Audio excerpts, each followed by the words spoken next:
Born to those who pledged their lives in sacred honor, was smiled upon by God and freed from chains and iron collar. He is held aloft on unity and by history revered. For preserving peace through strength, his wings now reach across 200 years. But for each of those in 1 year more, God has smiled upon the core. From the Barbary coast to the eastern sand, by sword, by gun, or by bare hand. So it's been and shall be weighed. Though many are born, few are made. Faithful always they shall remain. Dogs to loose when war is waged.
With a need to bleed you when the light goes green. Best believe I'm in the zone to be. From my yin to my yang to my yang to see. Put a grin on my chin, come to me cause I'll win. I'm one of a kind and I'll bring death to the place you're about to be. Another river of blood running under my feet. Forged in a fire lit long ago. Stand next to me, you'll never stand alone. I'm last to leave, but the first to go. Hardcore is the only way I know. I'll feed on the fear of the devil inside of the enemy faces in my sight. Aim with a hand, shoot with a mind, kill with a heart like Arctic ice. I am a devil dog, I'm marching on. I am a devil dog, I'm marching on. I am a warrior and this is my song. I am a warrior and this is my song. I'll bask in the glow of the rising war, lay waste to the ground of an enemy shore. Wade through the blood spilled on the floor, and if another one's dead, I'll kill some more. Bullet in the breach and a fire in me, like a cigarette thrown in gasoline. If death don't bring you fear, then death ain't brought by no marine. Come to the nightmare, come to me, deep down in the dark where the devil lives, in the wall with the jaws and the razor teeth, where the brimstone burns and the angel weeps. Call to the gods if I cross your path, and my silhouette hangs like a body bag. Hope is a moment, now I'm past. The shadow of death is the one I cast. I am a devil dog, I'm marching on. I am a warrior and this is my song. Hell has no demon, I won't overcome. I am a warrior and this is my song. For more than 200 years, our Corps has done two things for this great nation. We make Marines and we win battles. Hoorah! Never forget that. You're first Marines, and not all the communists in hell can overrun you. Now I live free and I mean to inflict the grief, and the least of me is still out of your reach. The killing machine's gonna do the deed until the river runs dry and the last breath leaves. Dead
Good night, Chesty, wherever you are. Resolute. And now, ladies and gentlemen, live from Pittsburgh Studio number 1, it's Cold War Radio. Here's your host, Hutch Bailey Jr. All right, ladies and gentlemen, midweek, here we go. Welcome to Cold War Radio. Thanks for choosing us from the Alpha Foxtrot studio behind enemy lines in the city of Pittsburgh. I'm Hutch Bailey Jr., your host. The Cold War Radio patron hotline, 412-206-6208. The voicemail, 412-567-1460. Please visit SteelCityResistance.com, where you can become a Cold War Radio patron. You can catch the research room, the video 2 page, where you can see the videos of the audio clips we use on the show. You can follow me on Twitter, on Gab. On Twitter, I'm at the real Hutch B, on Gab, Hutch Bailey Jr. You can get the podcast on Spreaker, iHeartRadio, everywhere else, Spotify, Apple, anywhere there's podcasts. If you'd like to write to the show, please write to scrtv@live.com. Whoa. Yeah, that was nice. Thank you for that good save. Sal, might as well bring you on right now, but let me say you can also write to scrtv@live.com or Cold War Radio, P.O. Box 104 33370, Castle Shannon Boulevard, Pittsburgh, Pennsylvania, 15234.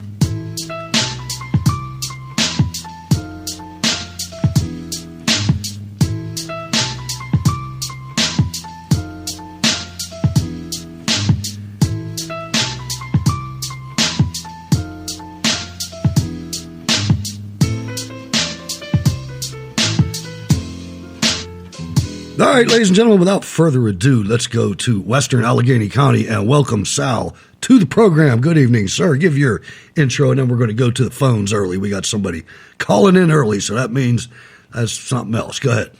Hey, Hutch and everyone out there. Great to be here tonight. And let's go ahead. I'll no further ado, let us take care of business. All right, let's do that. Let's go to the state of Maryland, ladies and gentlemen, and welcome the caller to the program. Good evening. Caller, what's your name? Good evening. It's Teresa. How are you? Hi, Teresa. Doing well. What's on your mind tonight? I wanted to give you all a bit of fodder to chew on. Our youngest son started ROTC and is in high school this year. And he came home the other day and told me that the kids were out of control in ninth grade, so 14-year-olds. Right. And so the kids were throwing stuff at the teacher.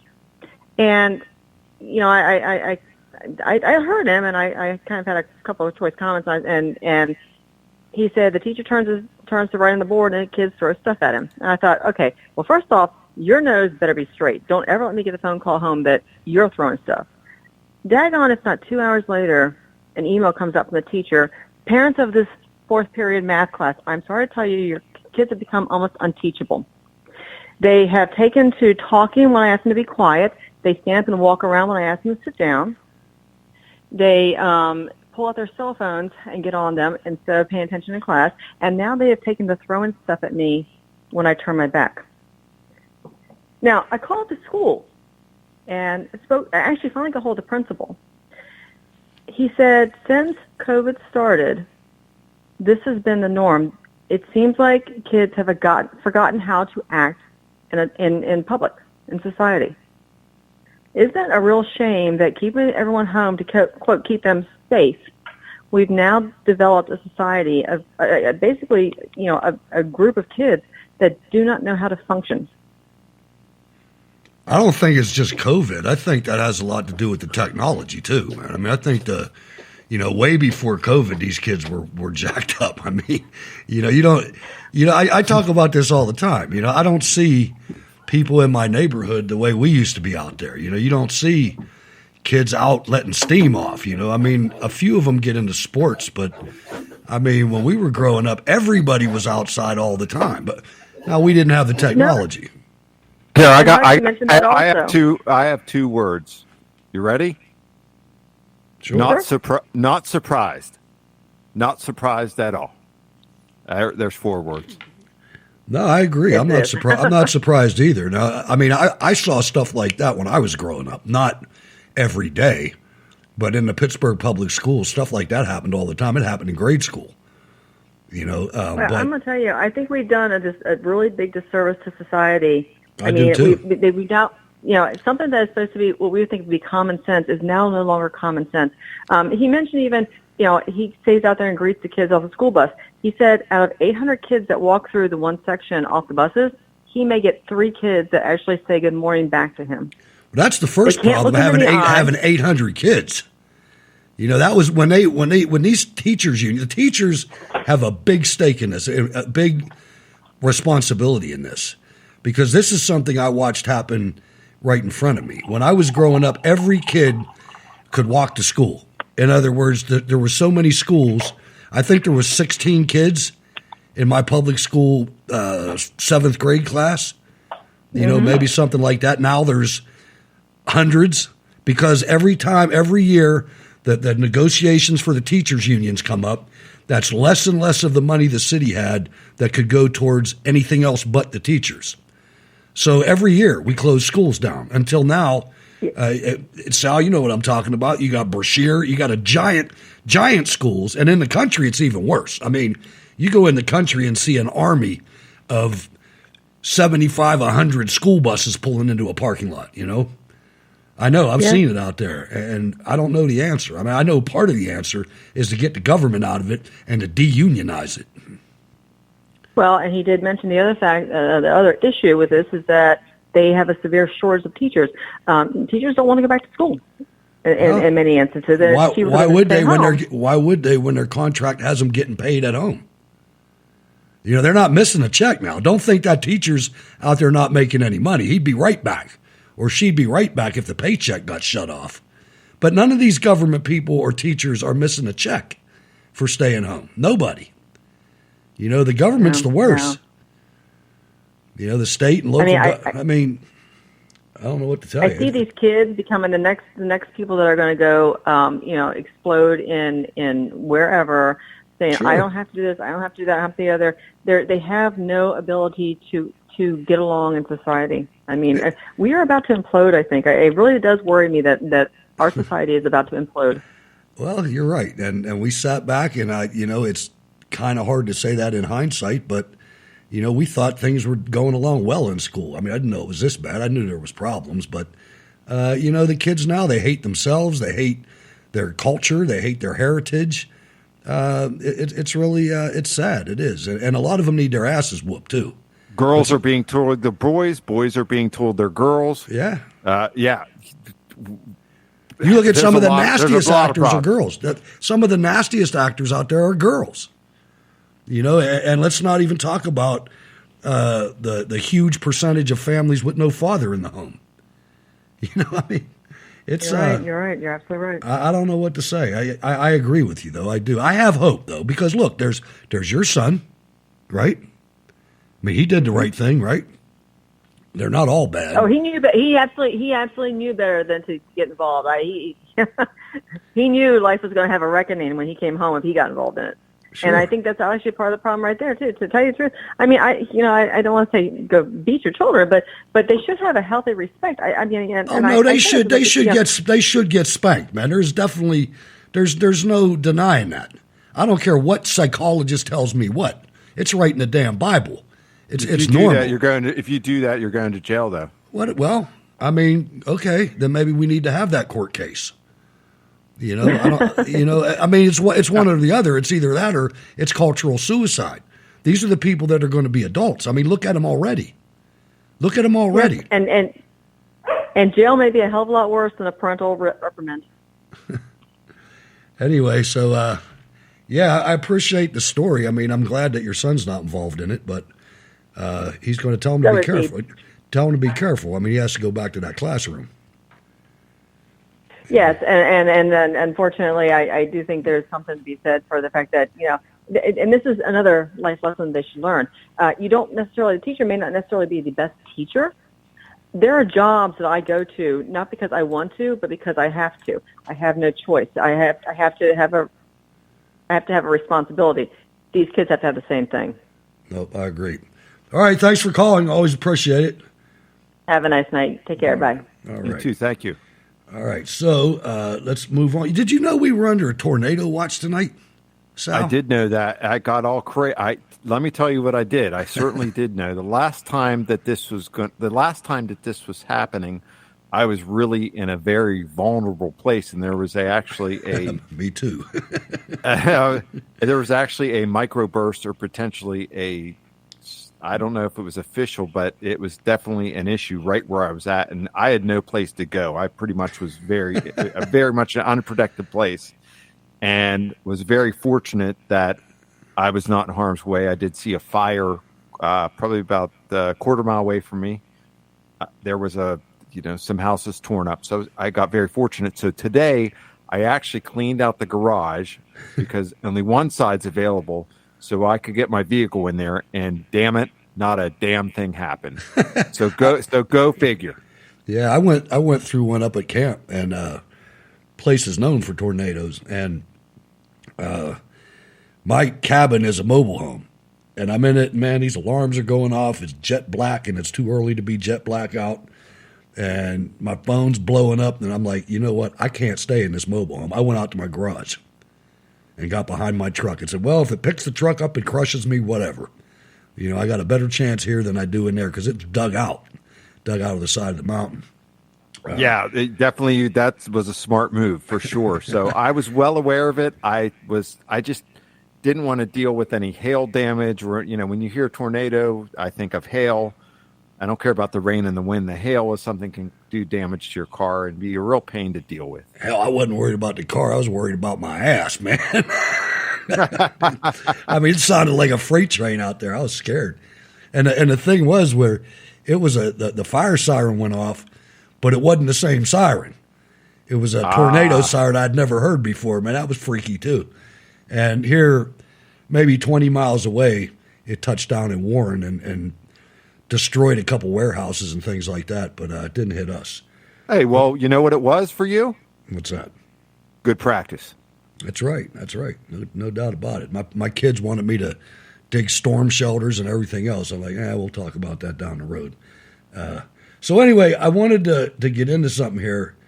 I was thinking about this, all the different things that are going on, and it's so easy and so convenient to blame Joe Biden. And I just wanted to put my kind of focus on it.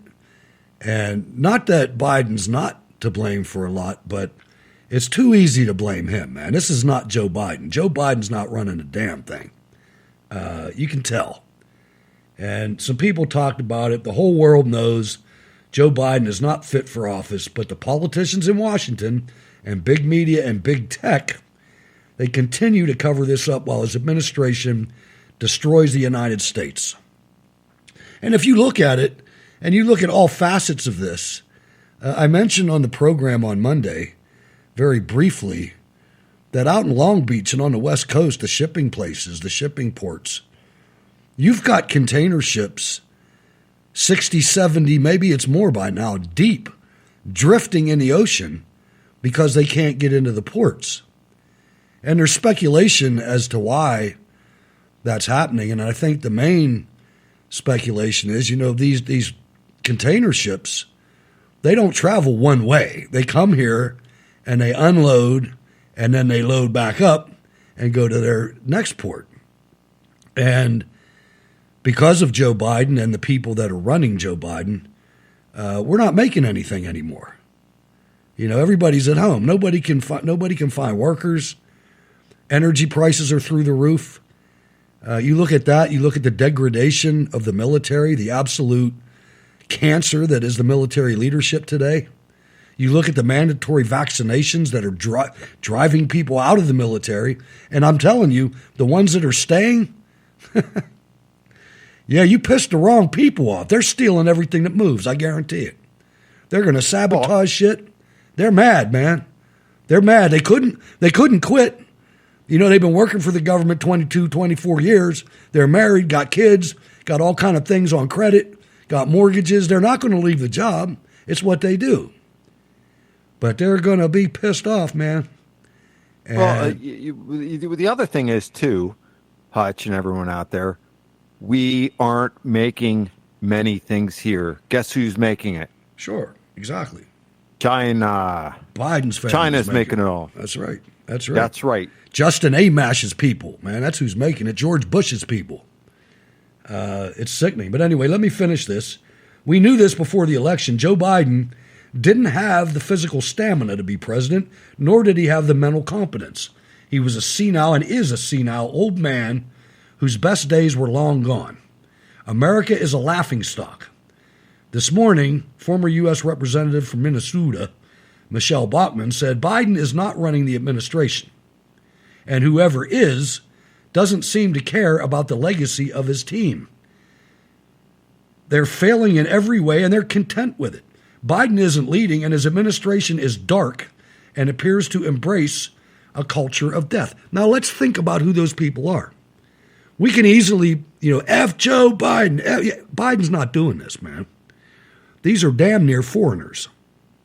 These are the Kenyans, the Barack Obamas, the Valerie Jarretts from Iran, Susan Rice. I don't know where her loyalty lies. It's certainly not the United States. George Soros. These are people that have not pledged allegiance to the United States, ladies and gentlemen. And just to give you a little why I said that about the Kenyan is because you heard the story, Sal, about the attorney Sussman that got indicted by the DOJ, by Durham. You heard that. Yes, sir. You know where he worked, right? Yes. He worked for Perkins and Coie. Perkins and Coie is the firm that produced Barack Obama's birth certificate. Just in case you missed that. They never connect the dots for you in the media. I will, though. So I read an article by Jack Cashel at the American Thinker, a brilliant guy. And the title of it was, How Durham Turned Me Into a Birther. It's true. I remember analysis when that thing came out, and it was layered, man. We all know it. But I think that's what we need. We need to start prying for that. We need to find out who's doing this. And I don't know if it's possible to find out. I don't know. But it's sinister, man. And it's going to put us in the status of a third world country. It really is. And nobody's going to stop it except us. Nobody in the government's going to stop it. They don't have what it takes, in my opinion. I could be wrong. I might be. I hope I am. I hope somebody could come out, but I don't see who. I really don't. And I just wanted to put that out there. It's real easy to blame Biden. This ain't Biden, folks. Biden's a vegetable. Biden, I'll bet he's so drugged up, man, just to make a 10-minute TV appearance, I'll bet he gets 3 shots. He's a figurehead. That's all he is. He's just a cardboard cutout up there. Prop him up. Exactly what you said. He's being propped up to make an appearance. It was clear the other day when he didn't take questions when he was there with Boris. And Boris did. And Boris did. And he doesn't have the ability to really put 2 or 3 sentences together. He doesn't yet. He does not have the cognitive ability to do it. And they were screaming and yelling about the 25th Amendment for Trump. Right, I know. Look at this guy. Soldiers. Right, I know. Yeah, look at this guy. It's horrible. The whole thing's horrible. The whole organization that it could be this big is disheartening. It really is, man. It's like, what's the point, man? Everybody's in on this. Every single body's in on this. And what are we doing? We're on the cutting edge of making sure that we get squared away. This is a report by Wilson Wong. You actually brought this to the show, Sal. I did, and this is why I brought it up. You were all giddy and excited about football at a certain university within Penn the State. state of Pennsylvania. Mm-hmm. Yes. And I wanted you to maybe temper your enthusiasm. I know it's a football I know, game. man. You peed on my parade, man. I did, had but- I had one little bout. That's the first time I watched a football game in 2 years. And I But was I like, really oh, wanted- man. I wanted you to get some perspective on exactly who they are, because although appearances in a game might make you look all happy, you have to find out what the real Penn State is about, right? No, I know that for sure. And really with I thought it was so unprofessional that the University of Pittsburgh story about them murdering babies and selling the limbs and being like the hub of that for the country. I thought the media's cowardice when it came to reporting that. You notice they only reported that for 1 day? 1 day, and then it was gone. It all pointed to UPMC McGee and the whole UPMC structure and the University of Pittsburgh being a hub for murdered babies' body parts. It's sickening, and it's not in the news anymore. But Penn State is, because university officials approved a measure that would remove gendered and binary terms like freshmen and upperclassmen from course and program descriptions late last month. The changes were suggested. Listen to this.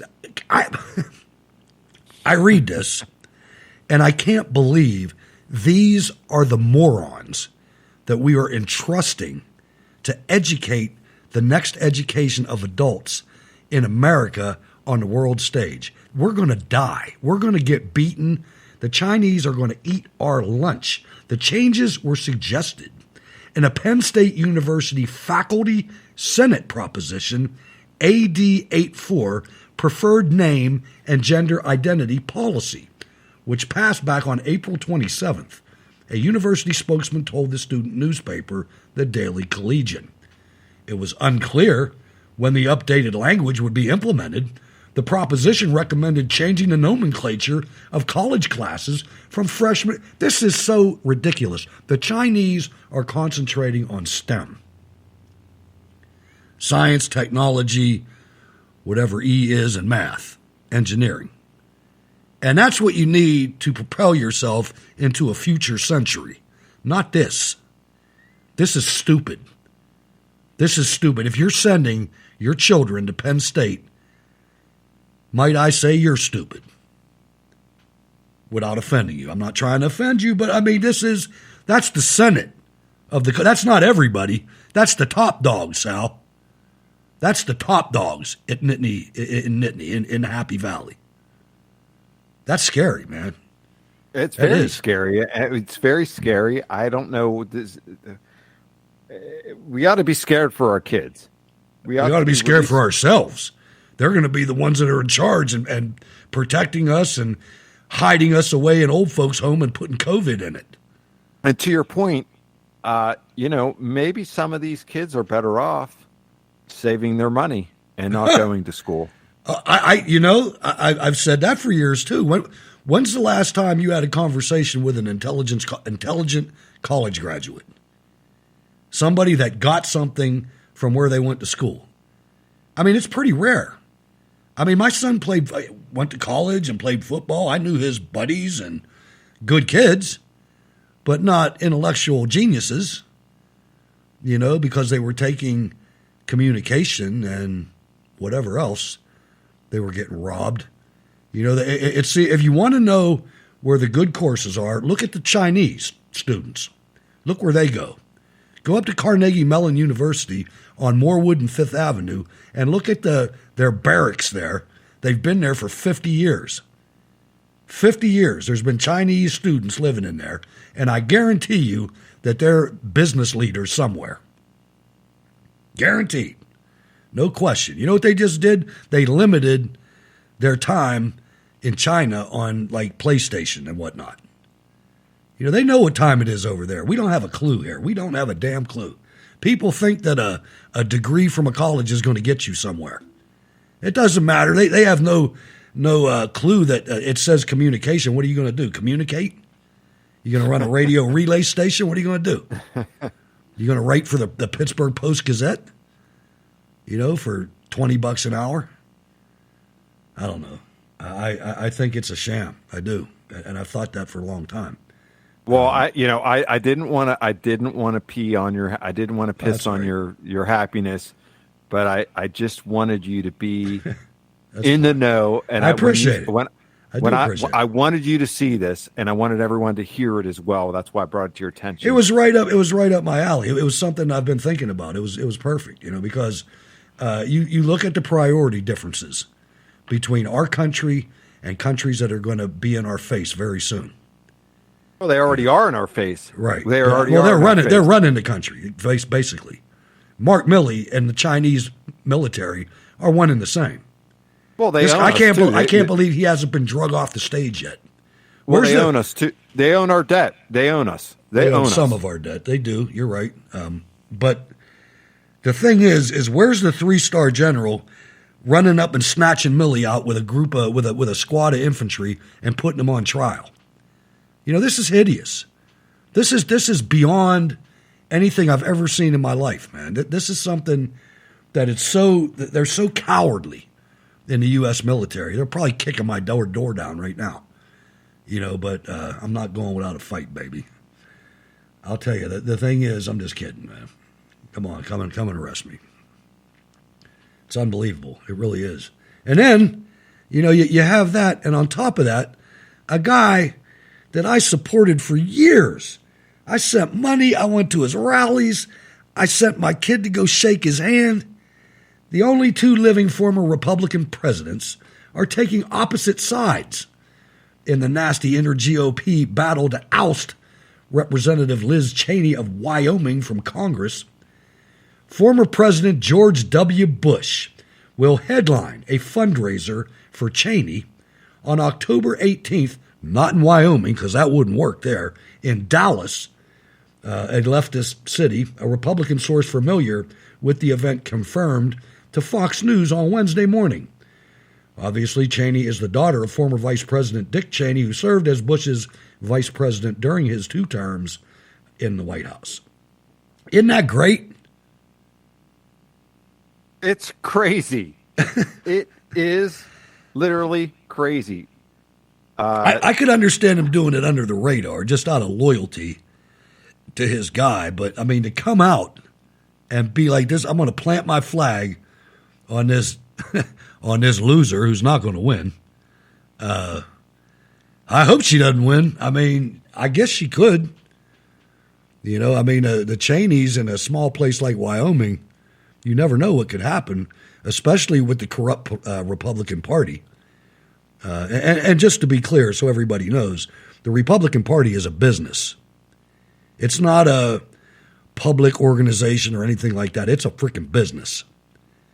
And Cheney's on their team, man.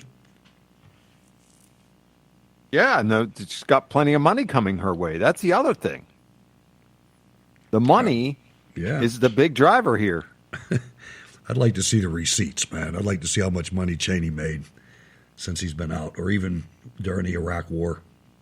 It's unbelievable. And then you got Fox News. I mean, you've heard of the conservative prime minister or president, rather, of Brazil, Jair Bolsonaro.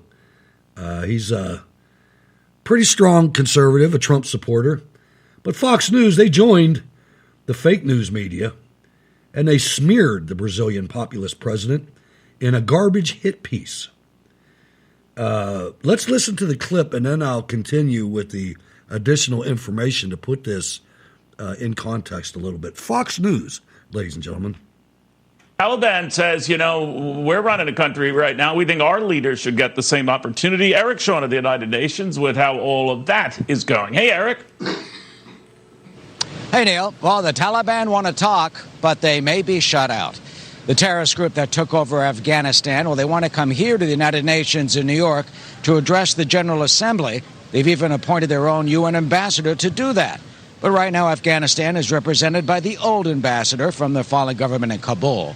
And since the UN Credentials Committee has already accepted him as the representative of Afghanistan, well, it turns out the Taliban may be out of luck. I don't think that sworn enemies of the United States should be handed a global megaphone. After all, it will all be webcast. And there are those fears this meeting could turn into a COVID super spreader. And guess what? We've got the first reported infections. 2 officials from the Brazilian delegation have tested positive for the virus, and one happens to be the country's health minister. He is now in quarantine. But you know, his diagnosis came after a very busy day inside the UN building. The guy shook hands with British Prime Minister Boris Johnson, who then went on to the White House later that afternoon to meet with President Biden. The minister ate a slice of pizza on the New York street with his boss, controversial Brazilian President Bolsonaro, who happens to be unvaccinated and is a vaccine critic. New York City Council member Mark Levine, who's chair of the Health Committee, warned of this very scenario happening. Turns out the UN relies on an honor system about whether or not you are vaccinated, but that's not the city's rules. They say you must be vaccinated to attend a large indoor event like this one. UN has just thrown up its hands and said it doesn't have authority is really infuriating. They screen attendees they do a metal detector screening. You can't bring weapons in. Well, bringing in this virus is equivalent to bringing in a biological weapon. So the Fauci News Network failed to let their audience know. They know that Bolsonaro is outspoken against the vaccine, but he also already had COVID last year. And he treated his disease with hydroxychloroquine and a Z-Pack and recovered within days. Fox News forgot to mention this. Instead, they just piled on. So there's your Fox News. There's your fair and balanced and not afraid piece of shit freaking news organization. I hate that. Well, they're in the game too. Yes, they are. Obviously, they have Big Pharma probably is putting some commercials on their network, and they have to walk the walk. Well, I'll tell you, that's criminal to do something like that, to smear somebody like that. I mean, you could report it, but at least add the other part. Let people be fair and balanced. Let people decide themselves. Most people know that if you've got the COVID before, there's nothing stronger than that. You're not getting it again. Sure, but let's just go back to Penn State for a second, okay? All right, because it's on topic right now. Exactly what we're talking about. Right? No, we're talking exactly about COVID. Okay. More than 100 Penn State students suspended for bucking vaccine or test requirement. More than 100 Penn State University students are on interim suspension for failing to comply with the university's COVID testing requirement. According to a release from the school as of Tuesday, according to the release, 117 students at Penn State's university main campus have been placed on interim suspension after missing at least 3 weeks of testing.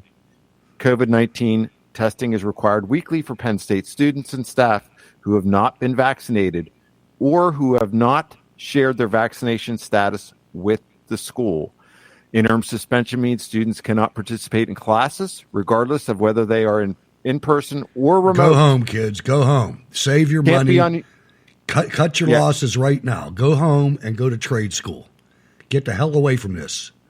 I'm telling you, man. It's illegal. That's not legal. That's with the HIPAA laws. That's not legal to do that. I mean, it's going to take years. It won't help them that it's not legal because our system is so broke down. So I hope you don't watch any more football games. I got to do something. I got to do something. And you know what? It was so nice just to not pay attention to politics and news and everything. And I got a little bit tired of documentaries. And it's not normal, man. It's not natural. You know what I mean? I don't know. I watch those games and everybody's feeling so upbeat, man. I mean, these stories are coming. They need to revolt. They're the ones that need to revolt. Those 100 kids need to do what they did during Vietnam. Do what Eric Holder did. Do what Hillary Clinton did.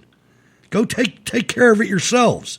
There's more of you than there are of them. A lot more. They also need to possibly head to the courts as well and get an injunction so they can go to school. That too. Or just don't go to school. I mean, I don't know why anybody would want to stay in a place like that. Wait till you see the droves of people leaving the military, leaving police forces, leaving the fire service. Wait till you see it. It's already out there. I see it because I listen to police radio. And every night, it's the first time I ever heard this since I've been listening to a scanner. Every night, the Pittsburgh Police Department needs extra officers on overtime because there's not enough police. Thank you, Democrats. I hope your house gets broken into. And I mean that. I do. I hope you get some of the pain that your dumbass is issuing on everybody else. See, these kind of times make me curse, man. I'm telling you. Something that we were talking about last week a little bit. 15 Democrats are looking to gain power over the $3.5 trillion reconciliation package to benefit themselves. With so many Democrats infighting for position, and that's what they're doing, folks. This is all about who's going to be in charge. Nancy Pelosi's old as hell. We're getting ready to have a changing of the guard of the Democrat leadership in Congress. With so many Democrats infighting for position over President Biden's massive tax and spending package, the package is not likely to ultimately appease all congressional Democrats, thereby throwing a wrench into Biden's chances of accomplishing his radical agenda.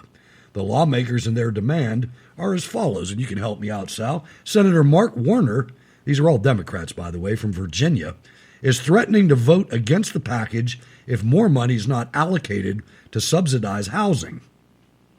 And here we go with a couple other senators that we've heard in the news a lot.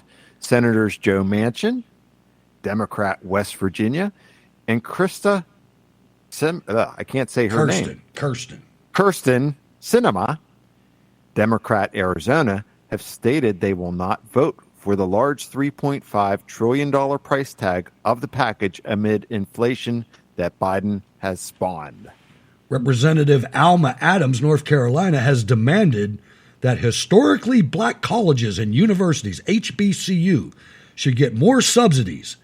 Ladies and gentlemen, because of Donald Trump, they already get $2 billion a year. And here we go, Mrs. Tax the Rich herself.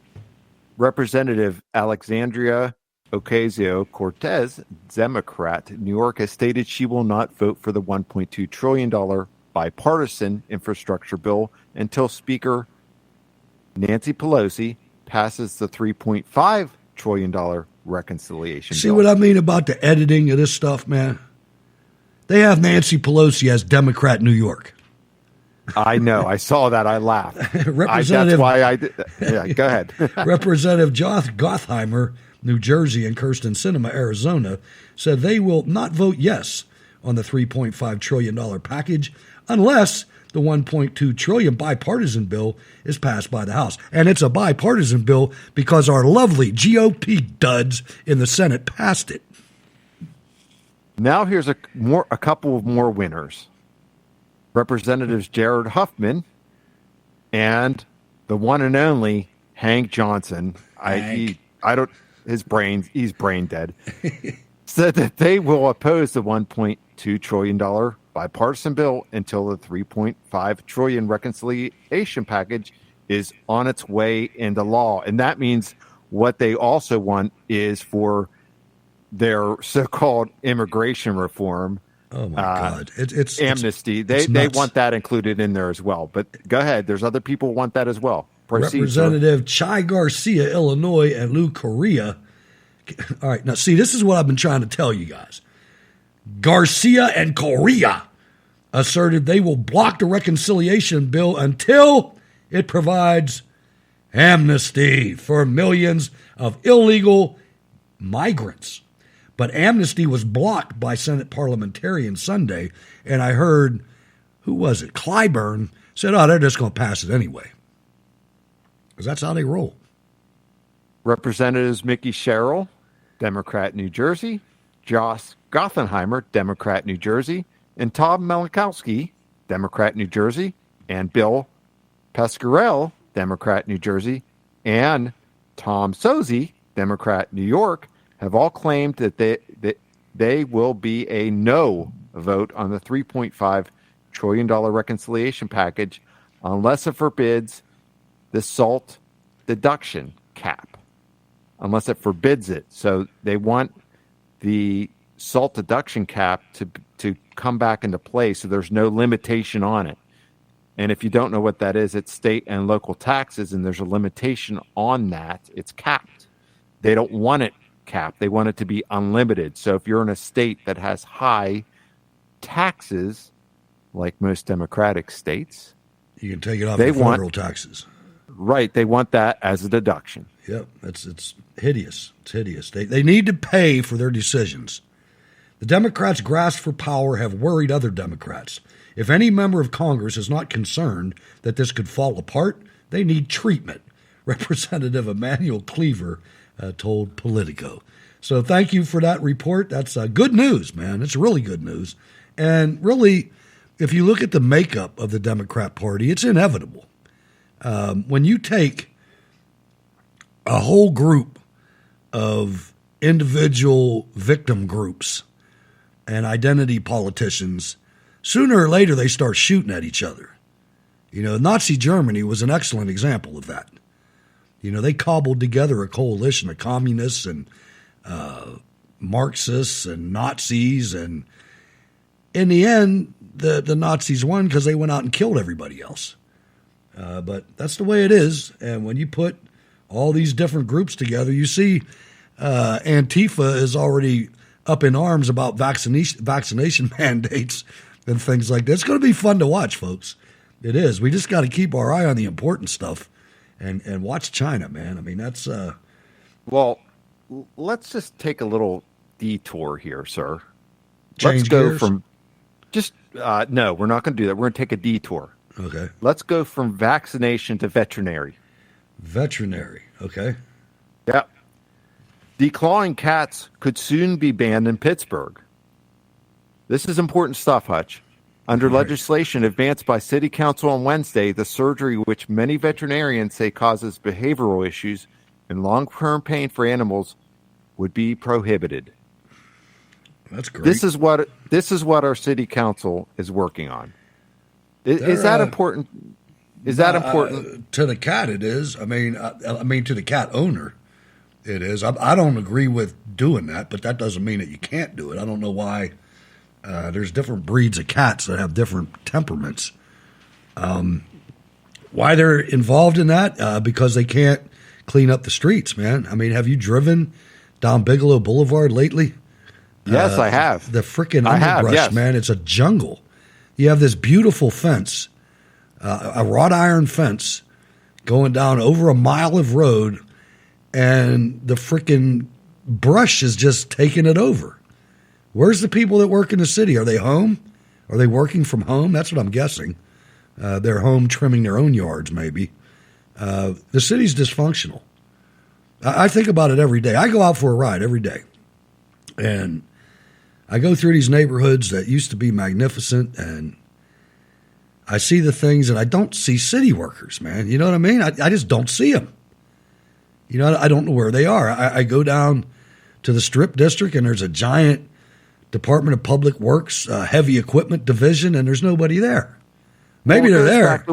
It goes back to what you mentioned I think it was Friday's show about Bob O'Connor. Actually, I think it was you and Ward were talking about it. And about one of his priorities was to clean up the city. It's so important, it is very important, because when people see something clean, generally they want to keep it clean. Yeah. And they respect it, and it causes a whole different outlook on things. I mean, there's a flashing sign down toward the downtown side of Bigelow Boulevard that says it is Keep Our Workers Safe Week or something like that. It's been there for 2 months, man.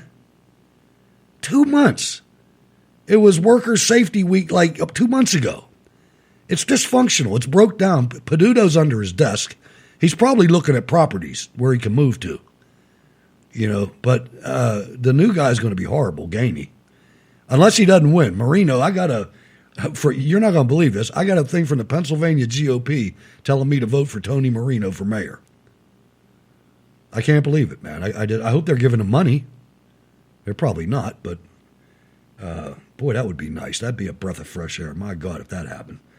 I'm not looking forward to it. I don't think it's going to, just because I'm cynical when it comes to this city. This city cheats in everything it does. It's phony. The media, you speak of the city council and what's important. We've been following this Petito killing. I'm sure you have. You can't miss it. It's on every network. This young woman that went missing, and then they found her body the other day, and they're looking into her boyfriend or her fiance and whatever. And ABC News covered it today, Sal. and they were very, very thorough, very thorough. Let's listen to what's important to ABC News. We're going to turn to more on the Gabby Petito case and how it's helping spark new interest in finding other missing persons. Her disappearance mobilizing people online, hunting for clues, and now turning their attention to other unsolved cases. TJ Holmes joins with that. Good morning, TJ. Good morning to you, Stray. And there's some names that become household names. Lacey Peterson, Natalie Holloway, Elizabeth Smart, Gabby Petito. There are other names, though, like Kiera Cole, names like Jelani Day, names like Daniel Robinson. Why don't you know those names? Well, those are people of color who've gone missing that didn't get the same media attention. Well, a lot of people online now are taking advantage of this moment to not just highlight these other cases, but also highlight the disparity in the media's coverage of them. Her story has dominated news headlines and mobilized a legion of social media users. Hashtag Find Gabby Petito gaining over 700 million views on TikTok. I'm hoping this can help someone identify him. Many of them now internet sleuths, exchanging theories as well as sharing info about possible sightings and clues. Psychologically, people just felt very close to her because of social media. But here's the despairing truth. Gabby Petito is one of so many reported missing each year. At the end of 2020, the FBI had over 89,000 active missing persons cases. 45% of those cases, people of color. Petito's story has renewed debate about which cases get attention and the media's seeming infatuation with missing white women. Oh my but her God, case you hear also this? sparked a call to action to bring others home. Like Daniel Robinson, a 24-year-old geologist who went missing in the desert outside Buckeye, Arizona in late June. His Jeep was found mangled July 19th, about 4 miles from where he was last seen. The Buckeye Police Department says in a statement, investigators are utilizing every resource possible to locate him, including assistance from partner agencies and information provided by the public. His family has also organized searches in the desert heat. I thank God for all the volunteers who left their houses every morning, in the mornings and spend out time out there in the desert. There's also Maya Miliete and Jelani Day. Miliete, a mother of 3, has been missing for over 9 months. The 39-year-old was last seen at her family home in Chula Vista, California. Day, a 25-year-old graduate student at Illinois State University, was last seen August 24th in Bloomington, Illinois. His car was discovered 2 days later, but no signs of Day. Jelani is, he's a sweetheart. I shouldn't have to beg. I shouldn't have to plead. Oh, my God. I shouldn't have to feel that there is a racial disparity. I shouldn't have to feel any of that. I got to tell you, I can't take any more of this, man. I'm telling you, here's ABC. Here's ABC. ABC is telling you the media doesn't cover it. Now, that's on them. That's my point. Yeah, exactly. What are these people? What are these people thinking? It's like we suck. We're crazy. They're making, and it's white people's fault. They're making to think that we're the crazy. We're the ones to blame. This is absolutely. It's a world turned upside down. It's crazy. People, I never heard of those cases. 89,000. Are we supposed to cover every single one of them? 89,000. Why do we even have an FBI if there's that many people missing? First of all, I have to challenge that number. That's a lot of people, man. 89,000 people. Come on, man. Where are they? Is there a city somewhere where all these people are? No, some people run away on purpose too. So we don't have the whole, 89,000. That's a lot of people, man. Well, we don't have full stories on all these people. We don't know all the circumstances. We don't know all the circumstances on all these other stories. There's a reason why maybe ones get more publicity than other, but that's not mine and your and everyone here who's listening's problem. That's the media. They're the ones who pick and chooses. Let's remind everybody of something. Trayvon. We get lots of that. It was one after another. Al Sharpton's going down to check on this story. So we'll be hearing about that from him. It's just the divisiveness of all of this bullshit in the corporate world. I don't know what you people think you're going to gain from doing this. If you're in a big corporation, I just don't understand. I'm missing something here. I'm missing something where corporate America gains by the middle class going away. or where the NFL gains by ostracizing white people. I don't understand it. Or by playing two national anthems when we only have one national anthem. Exactly.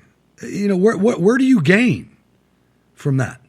Do you get people in the administration to like you?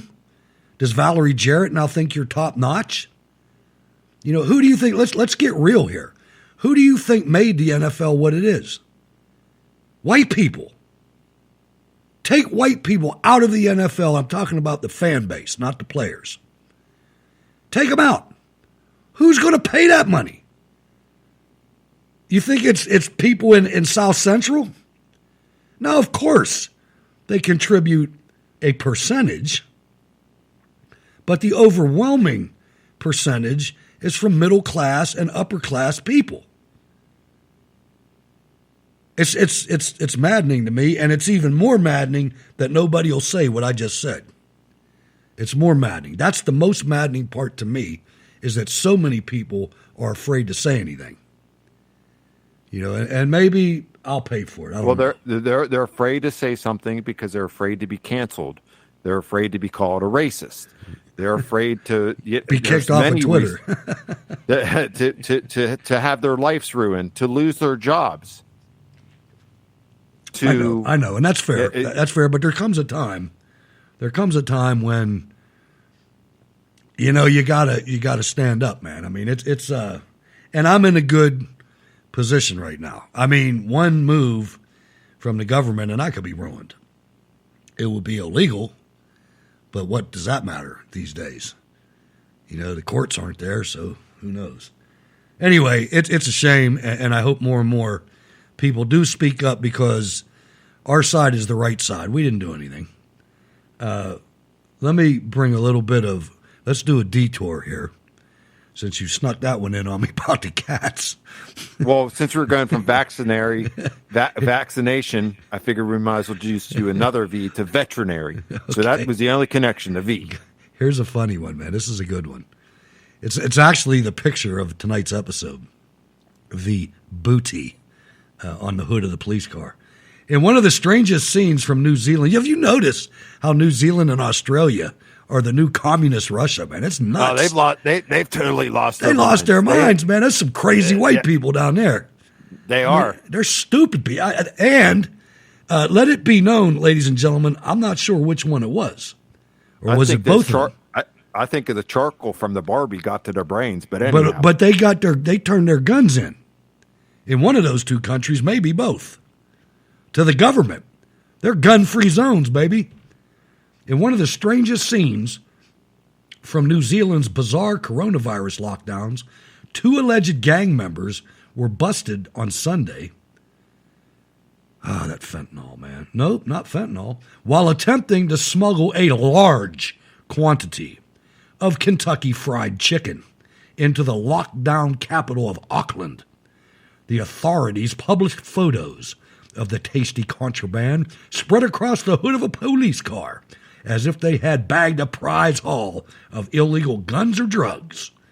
Close examination of the police evidence photos revealed at least 3 buckets of chicken, up to 10 tubs of coleslaw, and an undisclosed quantity of fries.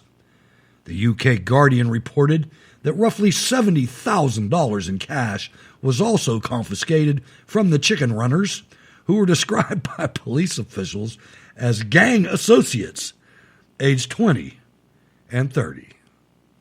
Unreal, Sal, unreal. Don't go anywhere, ladies and gentlemen. Sal's going to talk, and then we're out of here for a break. They ran afoul of the law. Afoul. Good one. We'll be right back. One America News Network, your leading source for the latest breaking national and international news. With nearly 4 times as many headlines as the other networks. Straight news, no speculation, no opinion, just the facts. Complete coverage 24 hours a day, 7 days a week. One America News Network, your source for credible news. The very First Amendment in the Constitution of the United States of America gives us the freedom to express our opinions and ideas in many ways. Speech can be weak, speech can be strong. Speech can be words, speech can be song. Speech can breed love, speech can breed hate. Speech can be poor, speech can be great. There are so many things that speech can be, but above all else, speech must be free. This message is brought to you by the NAB Education Foundation, the Broadcast Education Association, McCormick Foundation, and this station.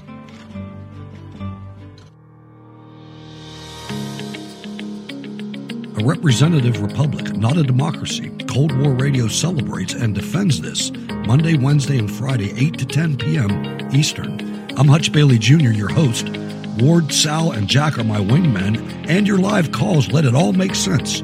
Join us, Cold War Radio, live on Spreaker and forever on all podcast platforms.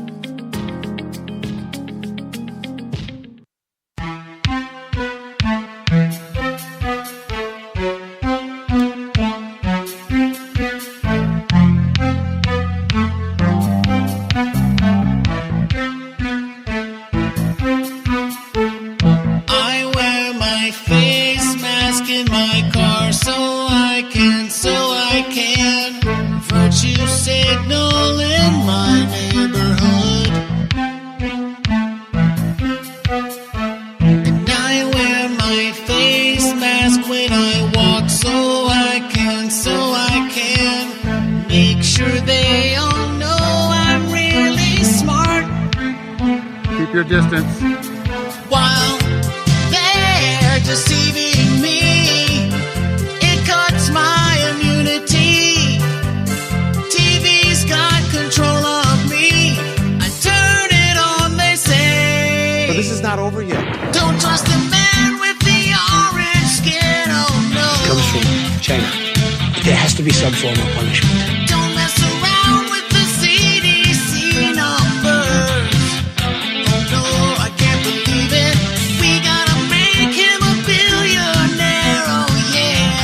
And then the final solution, which is a year to 2 years off, is the vaccine. I wear my face mask in my house so I can stop a symptomatic disease spread to myself.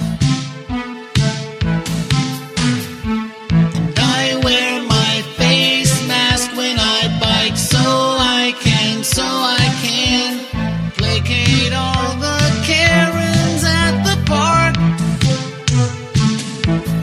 And now the who is deceiving me? Trade freedom for security. TV's got control of me. I turn it on, they say. Don't take it off till the vaccine's here, oh no. Get microchipped and go back to work, oh yeah. Oh no, I can't believe it. He's not just a nerd, he's like a doctor too, oh yeah. The contact tracer's knocking at my door, oh no. I'm just a number.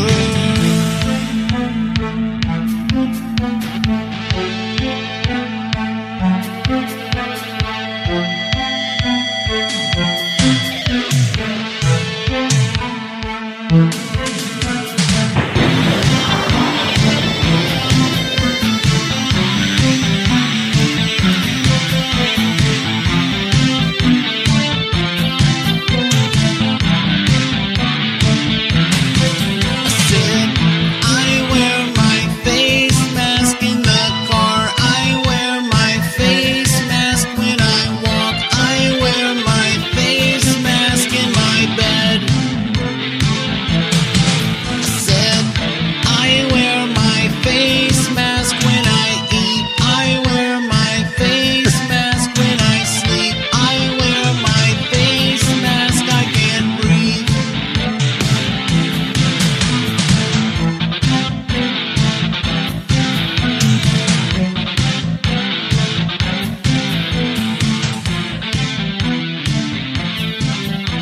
How dare you? How dare you? How dare you continue to look away? People are suffering. People are dying. Entire ecosystems are collapsing. We are in the beginning of a mass extinction, and all you can talk about is money and fairy tales of eternal economic growth. How dare you?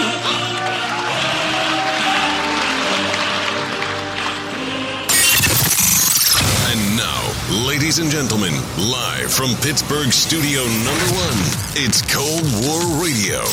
Here's your host, Hutch Bailey Jr. All right, ladies and gentlemen. Wow, she's something else, I'll tell you that. Welcome back to the program. I said that, we ought to whoop these kids. That girl's dad needs his ass whooped, Sal. I'm sorry, but can you imagine putting your kid? I mean, she was like at the UN, wasn't she? I think that's where that soundbite took place. She was spewing her mindless nonsense, and I don't know what's up with her. She's been quiet for a while. Yeah, I think she probably, I don't know what happened with her. She might have went through puberty. Who knows? 412-206-6208. If you'd like to be on the show, we'll get to the phones in just a second. One thing the Democrats love to do, so you can guess that Valerie Jarrett and John Kerry was probably in on this one too, and maybe George Soros. President Asterix is pushing forward on an executive order calling for 30% of United States land be conserved.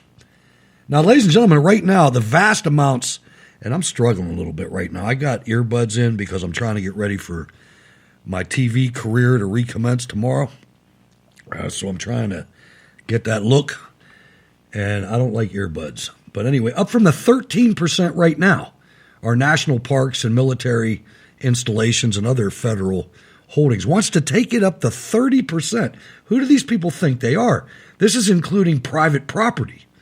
And while environmentalists want even more restrictions, because what they do is they make it to where you can't harvest fuel wood from them, you can't harvest any petroleum products or anything like that. Republicans and Americans whose livelihood depend on land are strongly opposed to what they see as a land grab by the federal government. Did you know that the largest landowner in Nevada is the federal government, Sal? Did not know that. Guess who kind of is the grand poobah of all that? Their former Senator Harry Reid. Imagine that. Kind of all comes together. Take us to the phones, Sal. Take us to the phones. I think we are going to welcome Marlene. Marlene, how are you tonight? Welcome to Cold War Radio. Hi, Sal. I'm doing fine. Hello, Hutch. Hello. Well, I was just thinking, you were talking about the all the Chinese kids and students and what they study and such. Mm-hmm. And from the ones that I've met over the last years, for the first time since I've been doing this show, Marlene has internet issues. You got to say that again, Marlene. We missed that. Okay. Anyway, I was talking about the students that come over from China that were the scholars. Right. Yeah. And I don't know if they were spies or not, but some of them seem to be, human people. Yeah, they're just smart kids. Yeah, a lot of them. Yeah, sure. They are very smart. But they're all agents of their government. Everybody in the People's Republic of China is an agent of the government. Oh, I know, and it's sad. But anyway, basically most of them, they're either business majors of some sort or else they're a science major of some sort. That's what I found with all of them. That's why they went Every to single CMU. one. That's why that's what CMU is. Yes, and that's what we, Yep. we refer to as, the STEM majors. Yes, Right. most of them are Yes, the and STEM that's majors. That's what they do. I mean, I have yet to have met one that did anything else.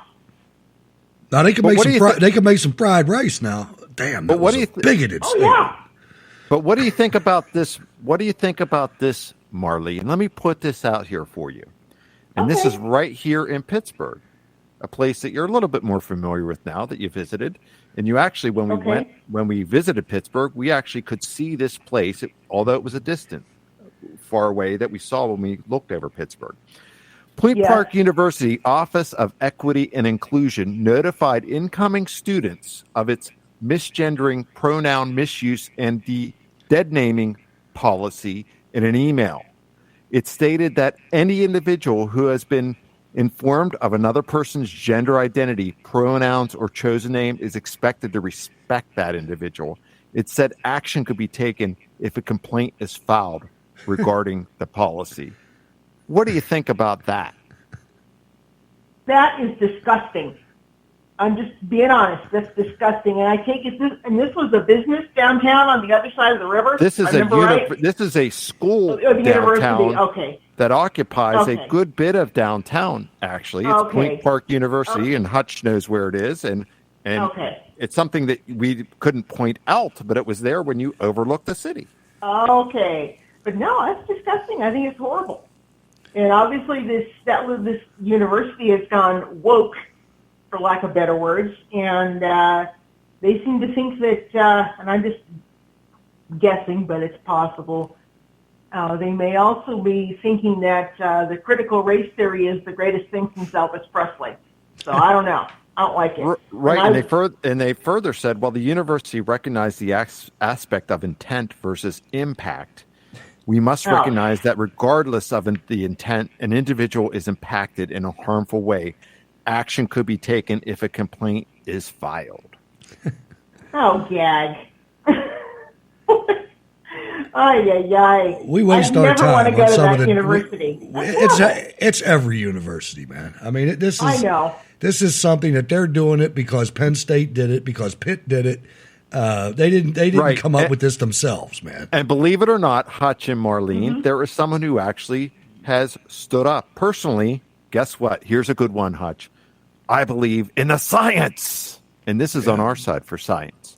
There are two sexes and two genders, male and female. The policies in question force me to go against my beliefs. The fact that I can be disciplined by failing to follow policies that violate my conscience is concerning. And this is from someone who doesn't really agree with it. So, science. What else you got, Marlene?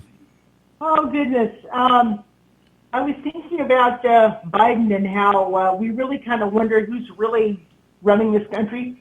I know this is a little out there, but I thought, hey, what the heck? I saw a couple of pictures, and it was a video that my cousin who lives over in Bend, she sent me a video having to do with, I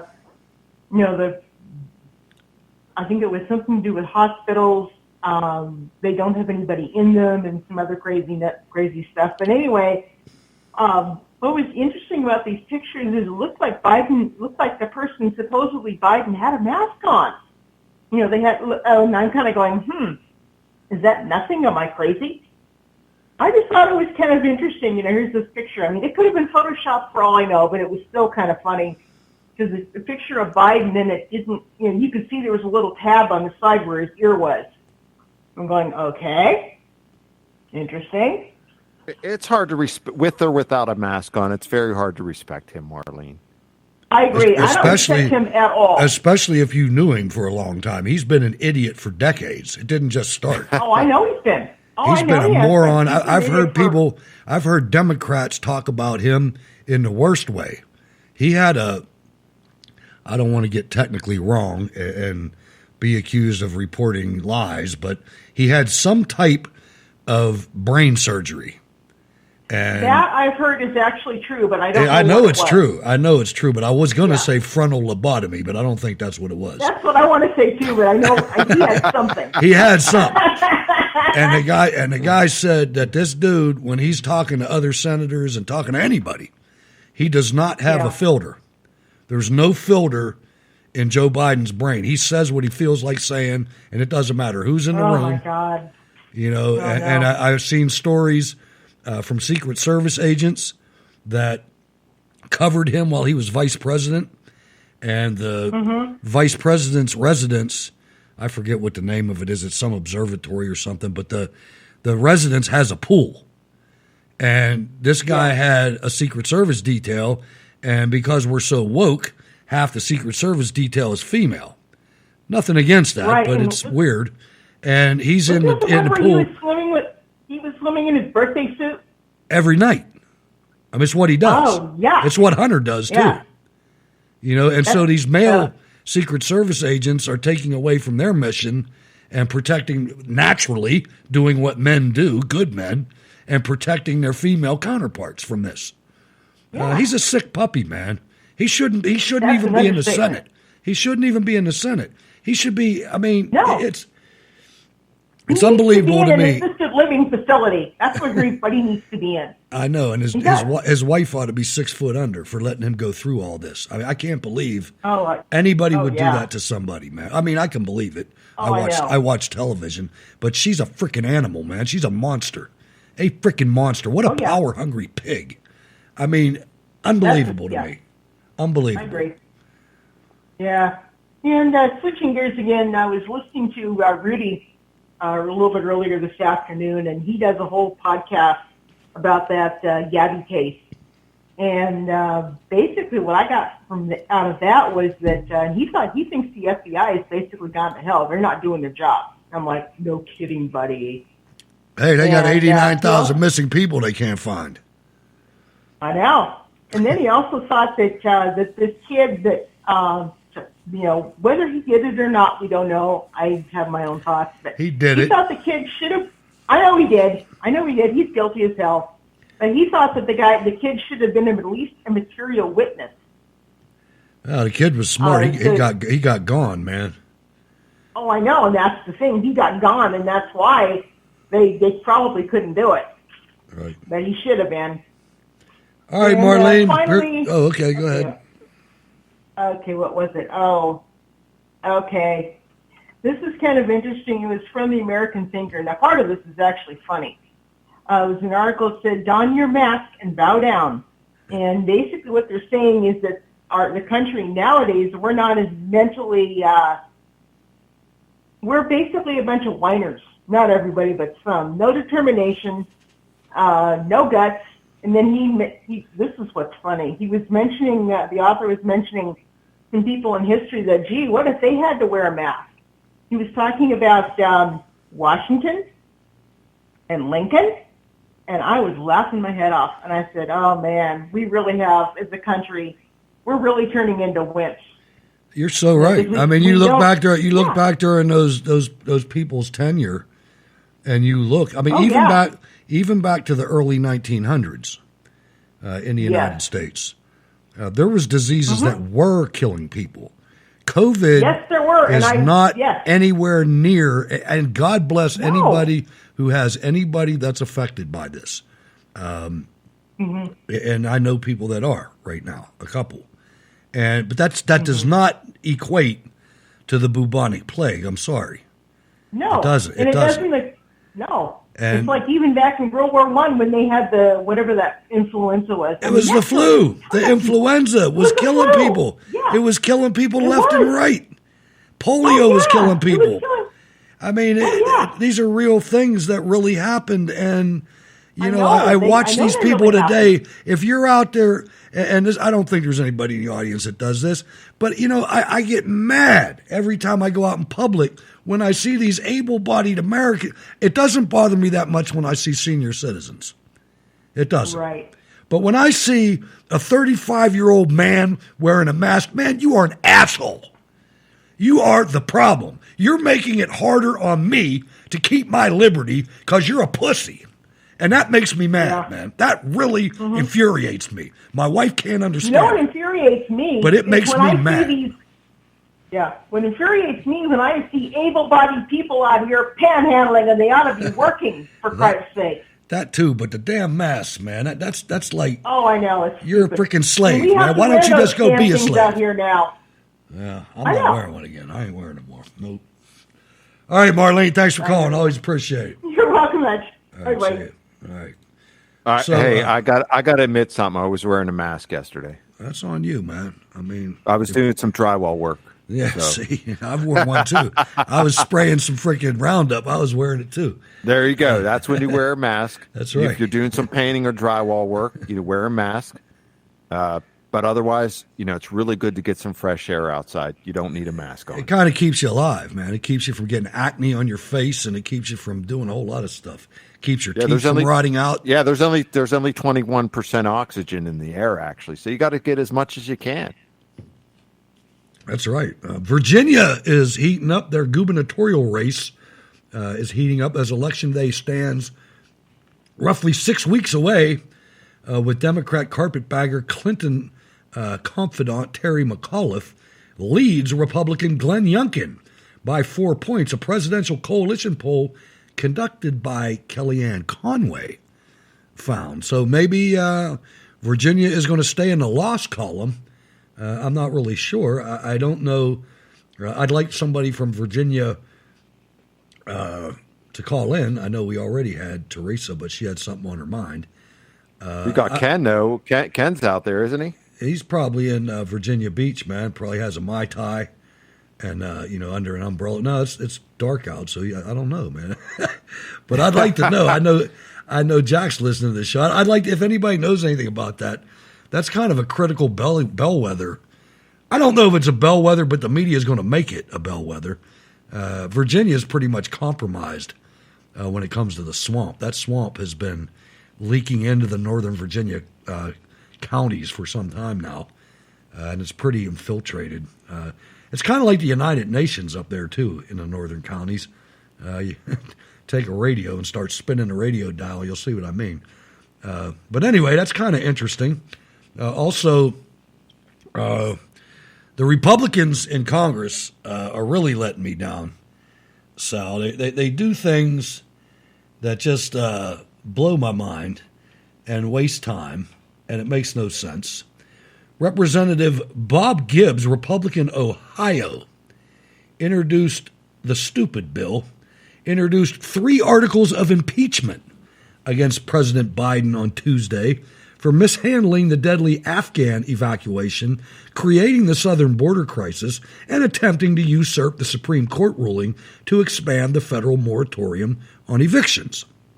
And all I can say is I can put him right in the column with Ted Cruz supporters when we started getting close to finding out who was going to be the Republican nominee for president. The dude can't do math. Just a stupid, tremendous waste of time. Waste of time. Just like supporting Cruz. Just like supporting anybody but Donald Trump in the 2016 election. Nobody in that group, you could have put 3 of them together and they wouldn't have beat Hillary Clinton. I don't care what they did. They weren't getting the regular folks.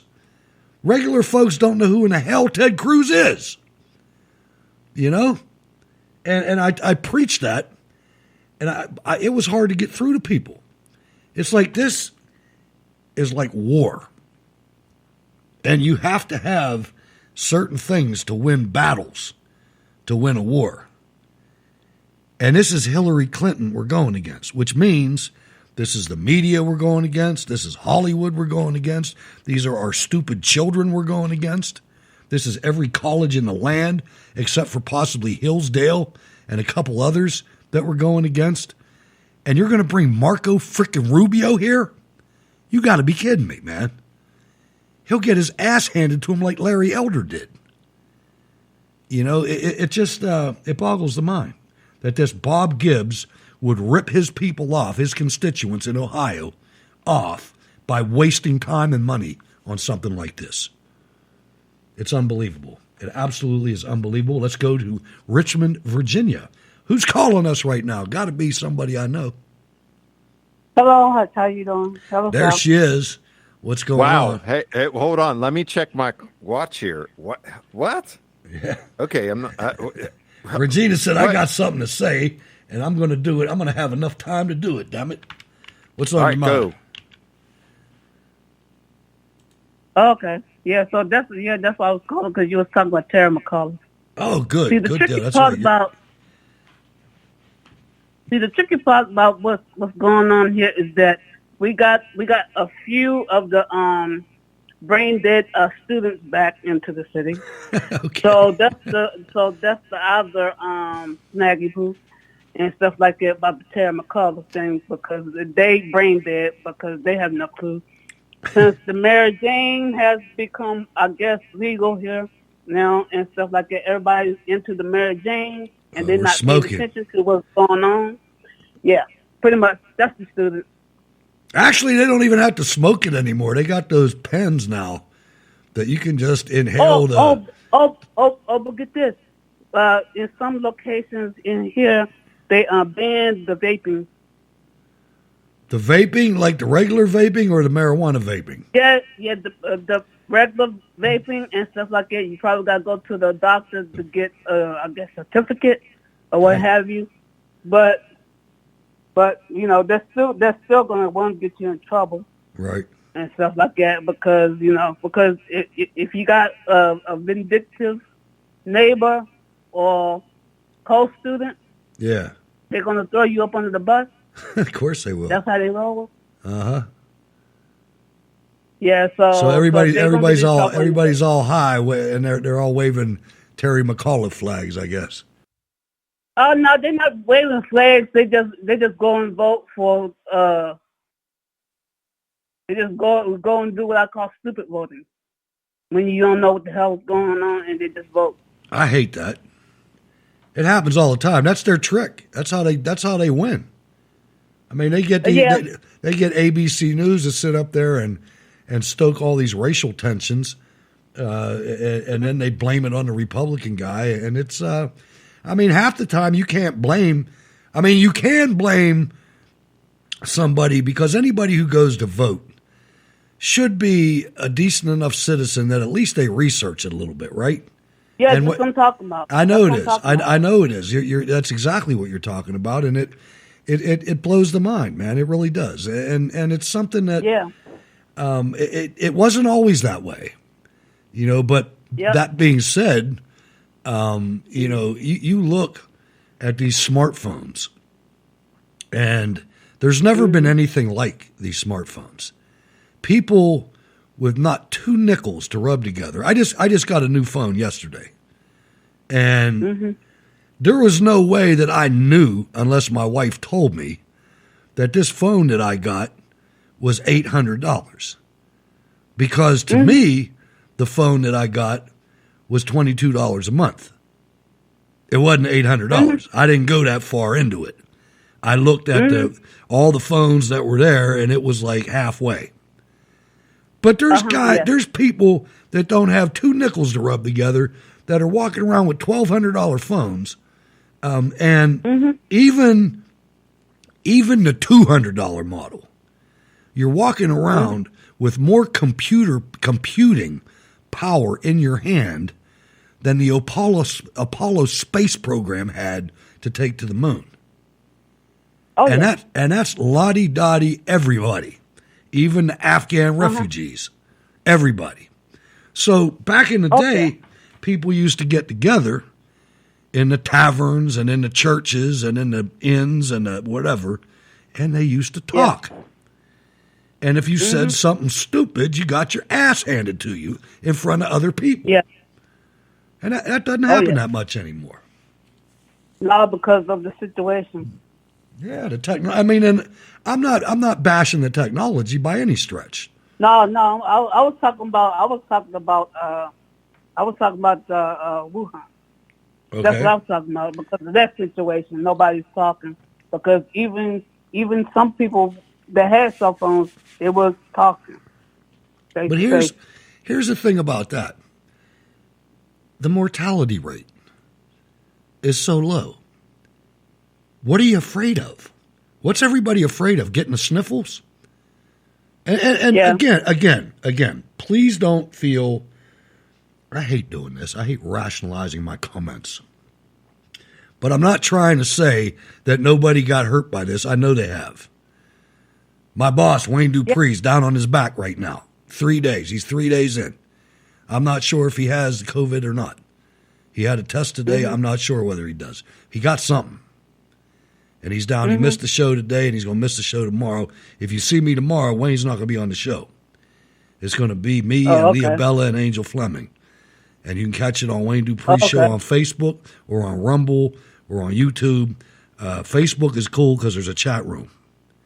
Valerie knows, she watches the show. She could probably say something in the chat room. I'm not exactly sure where it is, but I'll be on there tomorrow, starting tomorrow. Oh, the other thing I want to mention. I'm glad you was explaining that about the code, the Wuhan. But my thing is that all the things I did as a kid, all the things that I wasn't supposed to be touching as a kid, that I did touch. I should be dead by now. Yeah, but you don't die from that. That's what I'm saying. That's normal. No, yeah. That makes you stronger. Yeah. I mean, you go out and play in the dirt, man. That's what you're supposed to do. I got a grandson. I got a grandson that's heading toward 2. Well, he's he's about almost a year and a half. And the kid makes noises, you know what I mean? There's nothing wrong with him. Whoops, sorry about that. He makes noise, talk. He mumbles. He doesn't talk yet. But the parents don't want the kids getting together. And I told my son, I was like, man, take him around some other kids. He's like, well, nobody wants to do it. I was like, take him down to boys' club, do something. But that's what I was meaning, and stuff like that. So, so I'm not scared so much. I know that. The only thing. I'm just commenting. I wasn't replying to you. I was just commenting, man. You know me. Oh yeah, I know. The only thing that I'm frightened of is black widow spots. Those and those. What's that other one? That brown recluse.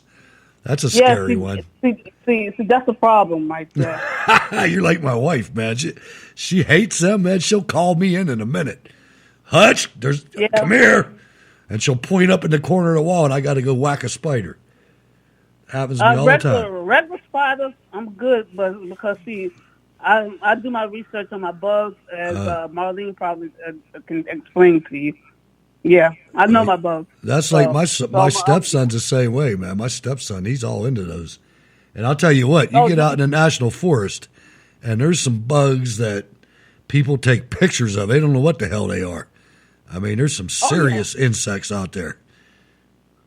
Oh, yeah. So, hey, Marlene, question. That's Regina. Excuse me. Regina. Regina. No, I'm sorry. Regina, my apologies. Didn't mean to call you Marlene. Regina, what have you seen as far as yard signs go in Virginia? What's that telling you? Yeah, so far I've just seen, I think, 1, maybe 2. Which one was it for? Terry. Nothing for Youngkin. Nah, probably Republican Party's probably not supporting him, and they're probably not sending him any money. The thing is, the location where I'm at, I'm kind of sort of in the middle. Oh, right. Yeah. You're in the shithole in Richmond, just like me. Yeah. I'm in Pittsburgh, same way. And the other interesting part is I received one of I guess for this month, my first phone call from I guess with the Polar person. I got one of them too the other day, believe it or not. I hung up on him though. Oh, I answered his question. Oh, I'm a grumpy old bastard. Ask Sal. Get off my lawn. I answered his questions, and and I'm like, and the whole time I'm laughing in my head and stuff like that. Were you lying to him? No, I was telling him the truth. All right. Because he asked me who am I likely to vote for? I said Youngkin. Nice. He's like, excuse me? And he was asking me questions. Huh? He was like, excuse me? Did I get that right? Oh, no, he was typing. He was busy typing. And every now and again he'll get a little bit nervous and a little bit hung up. Yeah. And I would in my head I would have a good laugh in my head. All right, that's Regina, why what else is happening, man? That's why I heard you should just answer the questions and have a good laugh in the back of your mind. I know, but man, you ought to. My wife could explain it to you, man. She'll watch me and I'll start doing something, and she knows I'm getting ready to lose it, and whatever's in my hand, I'm getting ready to throw it across the room, and she'll grab it off me and fix it and give it back to me. Because I just don't have the patience. Yeah, it probably won't work for you, but for me, for me, it's very fun and very amusing. I'm sure and stuff it is. like that. I'm sure it is. Oh, well, thanks for. Oh, go ahead. Oh, the other phone call that I had was from the RNC. Uh-oh. I gave them the runaround, the They can kiss my EPOs, ass. and I basically lied to them. So, I said I was going to send them money, but I never did send them money. You shouldn't have done that, Regina. They're going to be in your mailbox the rest of your damn life. I made that mistake. Dude, I made that mistake way back in the McCain campaign, and they still send me stuff. Oh, but get this. But get this. One of them sent me a text message, a snarky text message. Yeah. And I text messaged him back something snarky. And no more text messages. See, I'd make them spend money. I'd be like, I'm in Guam. I'm at P.O. Box, APO 3952 in Guam. And I want all reference material. If you could mail me all the reference material for this last election, I'd appreciate it. I'd make them.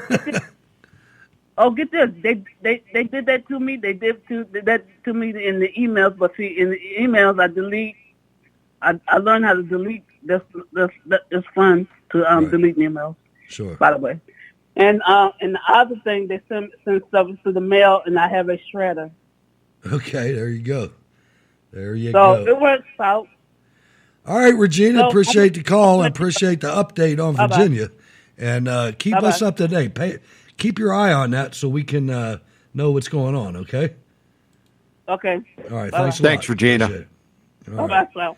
And no disrespect to Marlene. We just want to get the right name. I put it in the VFW. So all right. It just made sure clarification. Sorry, Regina. Sorry, Marlene. You're both awesome. And I'll definitely get it right the next time. So my apologies. I think it's okay, man. I think it'll be all right. My pay is probably going to get docked, so No, I want to fine. make sure I get the apology out there. You're fine.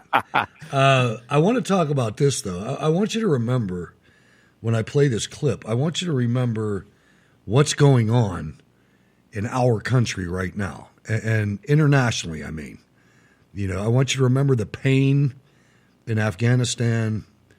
And personally, I don't really care about France. I really don't. I don't care about Western Europe at all. And I've told you that a lot of times. So when France lost the nuclear submarine battle, I said, hey, Francais, you can kiss my ass because you don't have a navy anyway. You haven't spent a damn dime on your own military in 20 years. So fend for yourself. That doesn't bother me. But there's a lot of other things going on internationally. I want you to listen to Bob Woodward on President Trump, him and Costa, about their book. And I want you to listen to them describing the Trump administration and what went on internationally and inside the country. And then I want you to listen to how they depict it. That's what they're going to say, but I want you to think about what we're living right now and listening to these idiots and what they're talking about happened during the Trump administration. Bob Woodward and Robert Costa, their new book, Peril, is out now. Gentlemen, we want to talk about a lot of this, including the 6-point plan, but I actually want to talk about the overall theme and the why of this first. And for that, I'm turning to the very end of the book, and I loved every word of it. Don't give it away, John. I'm going to give away the ending Just here. a little bit of it. Your last two words, circled right here, peril remains. So, Bob, why is that so important? Well, because Trump is out there. Bob Costa and I think that he's going to run again. He clearly has support. Some of the polling shows he would beat Biden.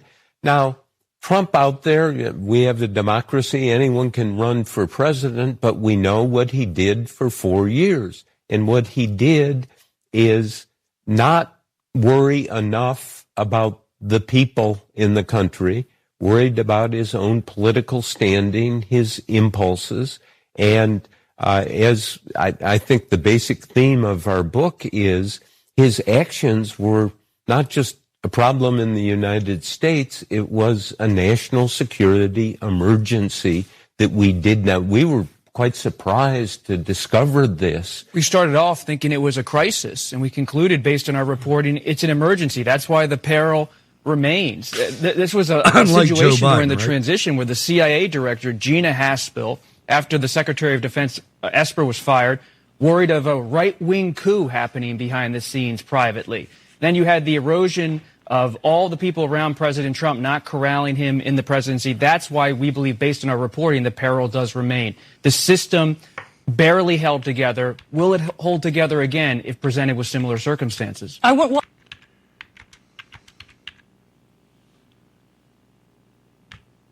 Bob Woodward and Robert Costa, they're... All right, so that must have been the end of that clip. Sorry about that, folks. What do you think about that, Sal? I mean, that's something that it's unbelievable to me, really. Well, there's some just to give you some numbers here, so we can put some numbers and get some perspective on this. A new primary poll indicates that more than half of Republican voters will give former President Trump another chance in 2024. According to a Harvard Capps Harris poll survey released exclusively to The Hill on Monday, 6 in 10 Republican voters, or 58%, said that they will vote to put Trump back on the ballot in the next election. Now, let me read something next here which will scare you and should scare everyone else. Compared with the other GOP candidates, Trump is the favorite for the presidential nomination. Here's where it gets tricky, Hutch. Former Vice President Mike Pence is the second choice for Republicans, earning 13%. Doesn't sound too good, does it? No, I saw that article. That's actually a couple days old, but I don't take any stock in it. Mike Pence's career is over. He'll never, I mean, maybe in Indiana he could do something, but nationally he's a disgrace. And any poll that has him, I mean, 13%, that's not anything to run away with. I mean, that's nothing, you know, but I would imagine that would be in districts that are establishment heavy, maybe D.C. I don't know. But I'm not worried about Mike Pence. I think that if it gets down to it, there's only two guys right now, and that's Trump and DeSantis, in my opinion. And I don't think Trump's done yet. I don't. I think he's mad, and I don't blame him. And I think you see a meme. There's actually a flag that's going around that says 2024, the Revenge Tour. And I'm all about that. Yeah, sure. But there ought to be one, the first thing that he does, if he gets in 2024 and there's one person, I think I know the first thing that he needs to do. What would be the number one thing that he should do? I mean, there's so many different things that he has to do within a very short time. Fauci needs to go. Fauci is the number one right out the gate. Number one. No, I don't think he's close. Well, he's up there, though. He's up there, but he's not number one. Number one is the Attorney General. Number one's the Justice Department. And maybe you can, and the only reason I say that is because they can put him in jail for doing number two. And number two is the military. He's got to break the back of the broke-ass military. He's got to knock that down all the way to the brigadier general level. And I mean, he needs to do some Saddam Hussein shit on them. I mean that. Sure, but yeah, the reason why I say Fauci, he's the one who's really has been a big mouthpiece. He has. And he needs to be behind the scenes, not the person. No. Okay, I'm not saying he's not important, but I'm saying guys with guns are more important. And these fools in the military have guns. And these fools in the FBI have guns. And those are the people that he needs to come in there, and he needs to, on Inauguration Day, he needs to call every flag officer in the United States military, which there are entirely too many of. There are more general officers in the United States military today than there were at the height of World War II. That's all you need to know about the U.S. military, because it's its own world. Nobody else travels in that world in the military. They need to all be brought in. If it takes an auditorium, let it be. And he needs to give them each a sealed envelope and say, don't open this envelope until I tell you to. And the place needs to be surrounded by an infantry battalion. And when they open it up, it's going to be their letter of separation. And there's going to be a caveat that says, if you don't fight this, you keep your pension. You open your frickin' mouth and you're going to Leavenworth. And that's all of them. He can relieve anybody for cause. It's called for cause. It's up to him. And he better damn sure exercise it. And he should do the same thing at the Department of Justice. He should fire everybody. And he could do it incrementally, too. He could bring all of the Joint Chiefs of Staff in and fire all of them and replace them and bring the new ones in and said, you have 24 hours to come back to me and tell me the progress you've made in getting rid of CRT and getting rid of this and that and the other thing. And then when they come back and they don't do anything, you fire all them, too. And you keep doing that until the frickin' word gets out. This is repairable, Sal. It's repairable. Let's go to the phones. We're going to welcome Rico. Rico, what's up? Hey, what's going on, man? All these Democrats, I think the recording that you had earlier, man, just kind of blowing me away. That somehow they've come to conclusions that Trump was doing a whole bunch of shit that they're doing right now. I know, right? It's amazing. It's projection. You know, we talk about it all the time. It's projection. You know, now who's really out there to try to overthrow the government? I mean, they were trying to do that for 4 years with all these. Remember? Yeah, I mean, Russian collusion, Antifa in the streets, Black Lives Matter, impeachment 1 and 2. Yeah, that's an overthrow. That's trying to overthrow the government. Sure. Absolutely. Look what they did. Look what they did with the Supreme Court appointments. My God, they were in the hearings. They were banging on the Supreme Court doors. Remember? Yeah, and now there's probably not too many Republicans out there who want to become a Supreme Court justice because of what they know they're going to go through. Who would want to be? Who would want to become a freaking Republican judge, knowing that their lives will be in jeopardy if they become a judge? You know, who would want to be a Marine Corps officer? You know, who would want to be a police chief? It's whole everything. It's the whole institution. If you think back, if anybody used to watch the Glenn Beck show, which I did, and I learned a lot from that crazy dude. But I'm going to tell you what, he laid this all out.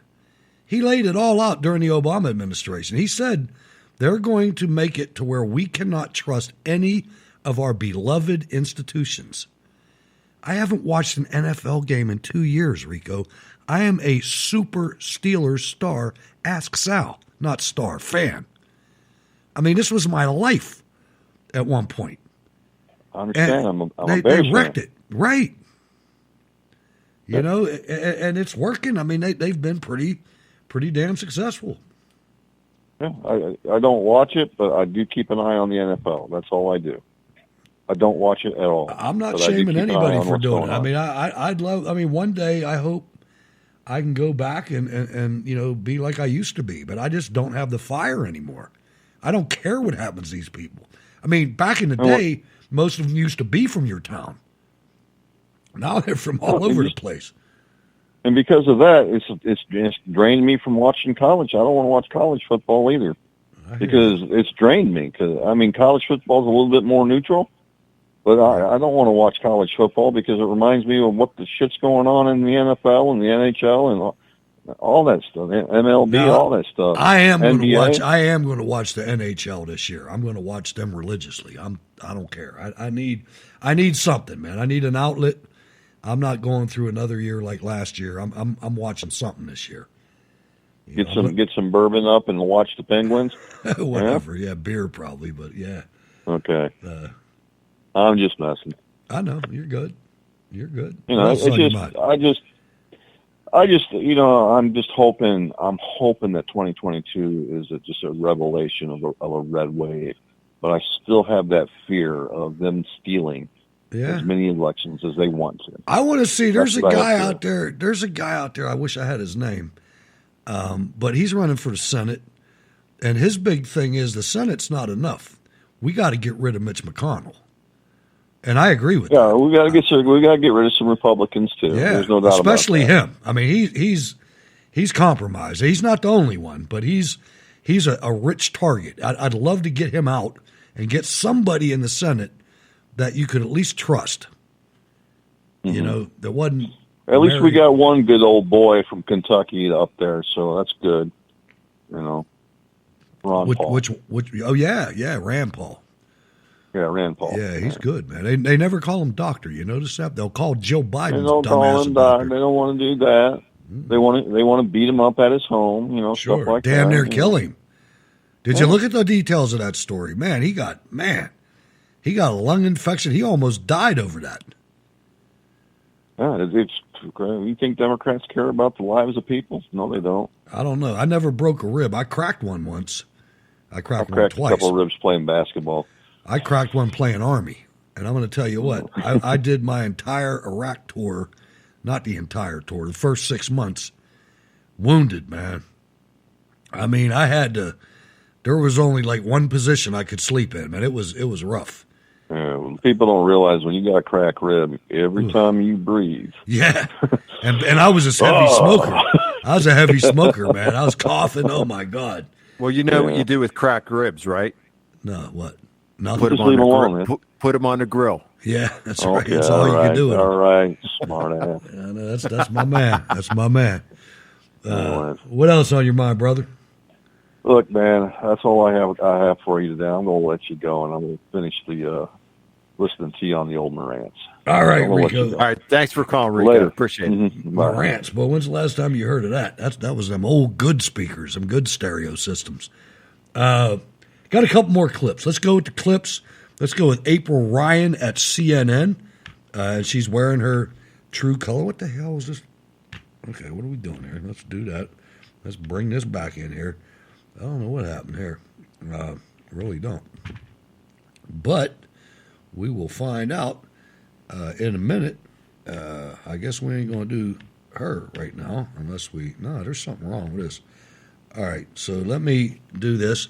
April Ryan was grandstanding at a CNN, not a CNN, she's from CNN. She was grandstanding at a press conference with Jen Kawasaki. But of course, Jen came right out there and, hooked her up and everything.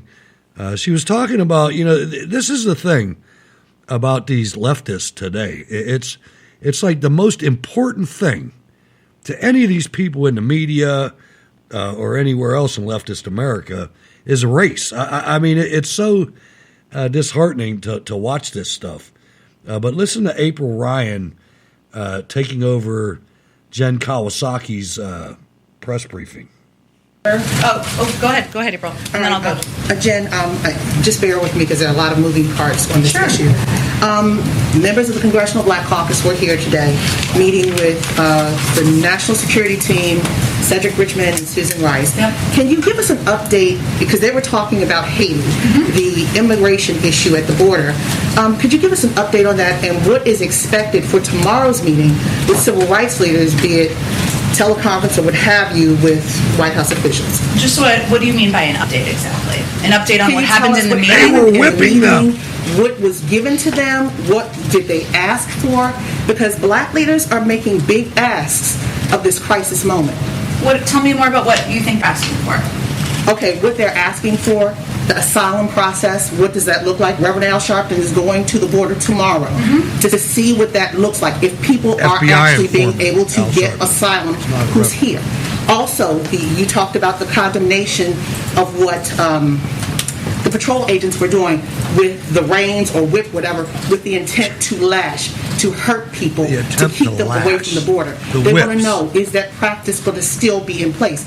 Courses and the lashing, those kind of issues. So I just wanted to have clarity on exactly what you were asking about, April. I just want to kiss your ass, April. On the second April. piece, there is an investigation that is ongoing that the Secretary of Homeland Security has made clear he wants to happen quickly, and he wants the outcome to be done by next week. There was Once two that process agents is were concluded, suspended already, that will be that will help be a determinant in any policy decisions and personnel decisions, both. All important questions. I'm sure that was what was conveyed as well. On the first part, I think in the answer I gave just a few minutes ago here, I think what we are conveying to anyone who are our partners, whether they are civil rights leaders, members of the CBC, and others who have important questions here, is how outraged we also are by these photos and this video, our commitment to this investigation, but also how our immigration processing system works. And in response to Amar's question before, what I tried to lay out is what happens, right? No matter where you are coming from, if you are irregularly migrating, we are still applying Title 42 because we are in the middle of a public health crisis. All right, so we know what Title 42 is. It's not letting sick people in the country. But how about this thing with these the mounted Border Patrol agents, man? They're making it out like they're whipping Negroes, whipping black people like back in the slave day. These people suck, man. Well, someone has actually chimed in on this, and it is the one and only Maxine Waters. Really? And she said this is worse than what we witnessed in slavery. Of course it is. I mean, this is ridiculous. If you want to hear the truth is actually these are not whips. These are techniques that they use to make sure that no one overtakes their horse. You don't have to make excuses for it. This is Border Patrol agents doing their damn job. Right, and they're trying to make sure just that they because they're the black horse. Doesn't matter who. It doesn't matter that they're black. Your dumbass is trying to invade our country. They should have shot him. Yeah, and also one of the squad members has also chimed in. Oh, of course they are. Presley. She probably. also questioned the cruel and inhumane and flat-out racist treatment of Haitians. Racism. Yep. There we go. That's the magic word. When you're racist, on that's Sunday, 15,000 Haitians were squatting under a bridge in Del Rio, Texas. Today, there are less than 10,000 left at the squatters' camp. So where did they all go? The government and the media told you that the government was deporting them all. You saw the stories. They're deporting them. They're putting them on planes. They're out of here. No. They're going to a community near you. Get ready for hate. I was out in front of Harbor Freight out in West Mifflin yesterday, 3 days ago, Sal, and there was a black dude out there on the phone, and he was talking a language that I didn't know what the hell it was. It wasn't Spanish. It was some language I didn't know what it was. Not saying that's related, but paid for by your tax dollars, Biden is flying the fake refugees from Haiti across the country now. What pandemic? There ain't no pandemic. But Psaki had an answer. They asked her. Here's what she said.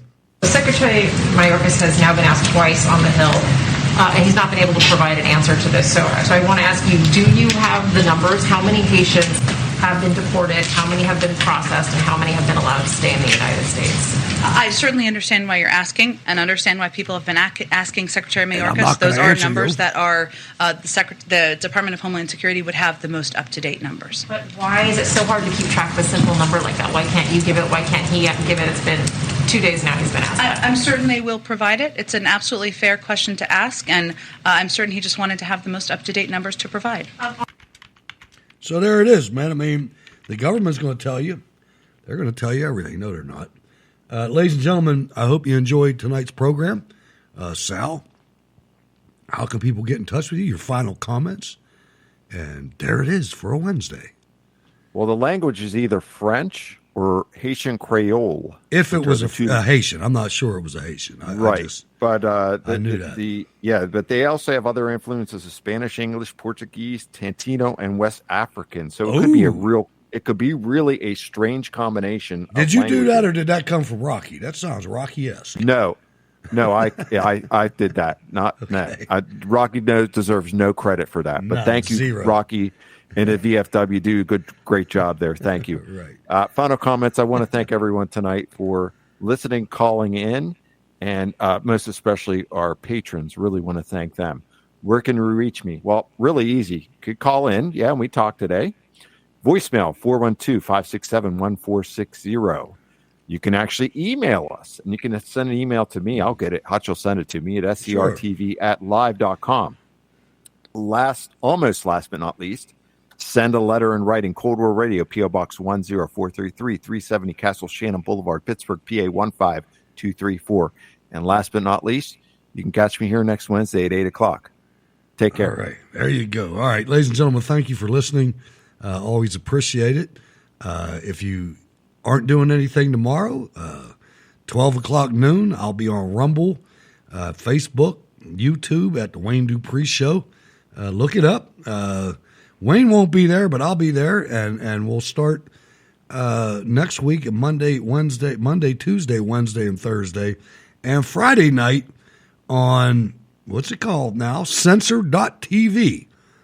We got a show there. So looking forward to that, and we will always be back here, Cold War Radio, Monday, Wednesday, and Friday, 8 p.m. Eastern. Thanks for letting us into your life for a couple hours, ladies and gentlemen. God bless.